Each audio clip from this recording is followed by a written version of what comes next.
দিল্লি হ্যাঁ করেন। আচ্ছা, তো এই তো হলো।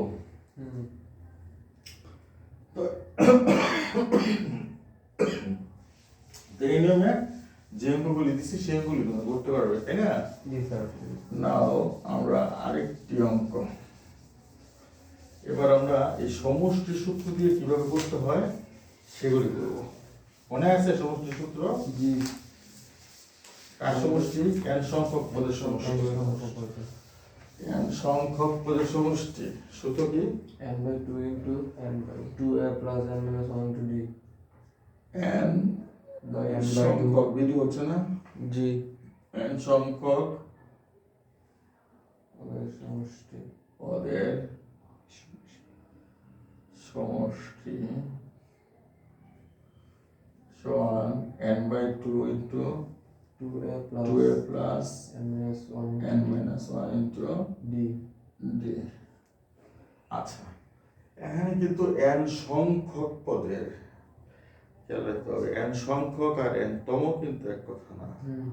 ধরো তোমরা 5 জন বসেছ, তো আমি প্রশ্ন করলাম যে পঞ্চম জনের বয়স কত? সিরিয়ালি বসছো, ওইটা 1 2 3 4 সে 5। তো আমি জিজ্ঞাসা করলাম যে পঞ্চম জনের বয়স কত? তো ওর বয়স মনে করো যে 17। তো সে বলবে স্যার আমার বয়স 17। আর যদি বলা হয় তোদের 5 জন মানে 5 সংখ্যক ছেলের বয়স কত, তাহলে উত্তর 17 হবে না, তাহলে হবে কি 5 জনের বয়স যোগফল। সো এটা অনেক স্টুডেন্ট ভুল করে, যখন অঙ্ক করতে যায় তখন লেখে যে n তম পদের সমষ্টি। এটা n তম না, এটা হবে n সংখ্যক পদের সমষ্টি। আর আমরা শিখব এইভাবে যেটা n সংখ্যক পদের সমষ্টি। ঠিক আছে, এটা মনে থাকবে। আচ্ছা, এখন আমরা একটা অঙ্ক চুজ করি, পছন্দ করি একটা অঙ্ক যেটা আমরা করবো। আমি কালকে ওকে করিয়েছিলাম যে একটা অঙ্ক আমরা ধরো আমরা একটা বাছাই করি, দুইটা অঙ্ক একই নিয়ম, ভেরি ইম্পর্টেন্ট। এই যে 11 12, তুমি বলো যে কোনো একটা বলবো।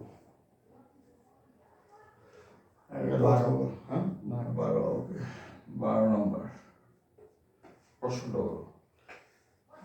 প্রশ্ন হচ্ছে 29 plus 29 plus 25 plus 25 plus 21 plus 21 plus dot dot পরে যে মাইনাস 30 মাইনাস 23 কত? এটার সমান কত? এখানে দেখো এটা কি চাইছে, তোমাকে চাইছে কিন্তু এই যে ধারা, এটা একটা ধারা, একটা নির্দিষ্ট নিয়মে এটা গেছে। ধারা কোনগুলি? যেগুলো একটা নির্দিষ্ট নিয়মে যায়, অর্থাৎ পরের সংখ্যাটা কি হবে যেটা বোঝা যায়। দেখো এখানে 29 25 এখানে 4 করে কমছে না, আর 25 থেকে 21 একটু 4 করে কমছে, তাহলে আমরা পরেরটা বলতেই পারি পরেরটা কত হবে, 17 হবে। 17। তো এটা এই যে বিষয়টা, এটার নাম ধারা। তো এলোমেলো হলে তো আর ধারা হবে না। আমি যদি যোগ করে খালি একটা সংখ্যা লিখে দিই আবার তা বলছে, এটা কি ধারা হবে? ধারাটা নির্দিষ্ট নিয়মে একটা শৃঙ্খলা নিয়ে যাবে। তো এই ধারাটার এই যে সংখ্যাগুলি আছে তার সমষ্টি কত বলছে। এখন আমরা বলতে পারি, এখন বলতো কয়টা সংখ্যা?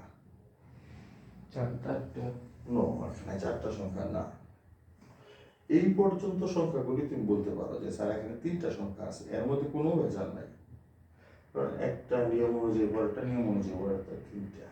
কিন্তু এরপরে যখন 23 গেছে, এটা যোগের 21, এটা হলো -23, এরপরে যখন -23 হয়েছে, তো এর মধ্যে অনেকগুলি সংখ্যা আছে। ঠিক কতটা সংখ্যা আছে আমি এই মুহূর্তে জানি না, সেগুলিকে এই যে ডট ডট দিয়ে বোঝানো হয়েছে। তার মানে এখানে আর অনেকগুলি সংখ্যা আছে।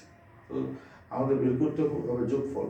যোগফল বের করতে হলে আমরা জানি যে n সংখ্যক পদের যোগফল বের করতে হবে, তাই না? তো n সংখ্যক পদটা মানে কয়টা সংখ্যা আছে এখানে সেটা আমাদের আগে বের করতে হবে, তারপর যোগফলের সূত্র ইউজ করতে হবে। তো এখানে কয়টা সংখ্যা আছে সেটা আমাদের বের করার জন্য আমাদের একটা সূত্র আমরা আগে এটা করেছিলাম, তোমরা দেখো এটা বুঝতে পারবা। তো এখানে এখানে প্রথম পদ a সমান 29, সাধারণ উত্তর ডি সমান 25। ধরি n তম পদ সমান -23। ধরে নিলাম আমার n তম পদ সমান -23। তো n তম পদের সূত্র কি? a plus n minus 1 into d সমান -23। আমাদের কাজ কি? যে n এর মান বের করা। n এর মান বের করলে হ্যাঁ ডি এর মান কি মাইনাস বাবেই হইল না ও ডিসোনিয়া ডি এর মান আমরা তো লিখি না, আমি কোন নিয়ম ছিলাম আমার 25 বিয়োগ 29 সমান কত? -4। Thank you. বুঝতে পারছো? আচ্ছা, এখন আমরা এই যে n মানে কি, মানে এখানে কয়টা পদ আছে সেই কয়টা n তম পদ, এই যে n তম পদ, ঠিক আছে, এইটা n তম পদ বলছি আমি, এইটাকে আমি n তম পদ বলছি। তো এটা কয় নম্বর পদ? এক নম্বর। এটা কয় নম্বর পদ? 2 নম্বর পদ। এটা 3 নম্বর পদ না 3 নম্বর পদ। তো এটা যখন n তম পদ হবে, n এর মান যত হবে, এটা এই পদ হবে তত নম্বর পদ, ঠিক আছে না? তখন আমরা সেই কয়টা পদের সমষ্টি বের করতে পারবো। বুঝতে পারছো? বা এর মান হচ্ছে 29 প্লাস n এর মান তো নাই, n minus 1, d এর মান হচ্ছে -4 সমান 23। বুঝতে সময় দিলে বলবো 29 minus 4n minus হচ্ছে প্লাস 4 সমান -23 বা -4n 29 আর 4 কত? 30,033 ওই পাশে গেলে মাইনাস -23 -33 বা -4n সমান মাইনাস দুটো মাইনাসের যোগ হবে, তাই না? -56। তাহলে এখন বলো n ইকুয়াল টু কত? n ইকুয়াল টু -56 বাই হচ্ছে -4, মাইনাস মাইনাসে কাটা 14 হবে। তাহলে আমরা বুঝে পেলাম যে 14 নম্বর পদ হচ্ছে -23। এখন আমরা ওই যে সমষ্টি সূত্র যেটা, যে 14 সংখ্যক পদের সমষ্টি এখন আমরা বের করতে পারবো। তাহলে একবার সুতরাং 14 সংখ্যক পদের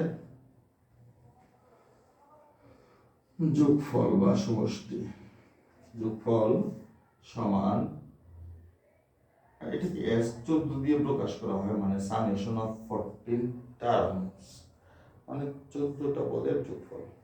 তাহলে একবার 14/2 ইন্টু 12 প্লাস কি 14 মাইনাস 1 ইন্টু সমান 7। এটা ঠিক করতে হবে। 2 ইন্টু এর মান কত? 29 প্লাস 14 থেকে 1 করলে হবে 13, ডি এর মান হচ্ছে -4। ওকে, সমান 7 58 মাইনাস প্লাস মাইনাস 52। ওকে, তো সমান কত হলো? 7 পূরণ 6 না সমান 42, এর অ্যান্সার। বুঝতে পারছো? কোনো কোশ্চেন আছে? আচ্ছা, এবার খাতা লেখো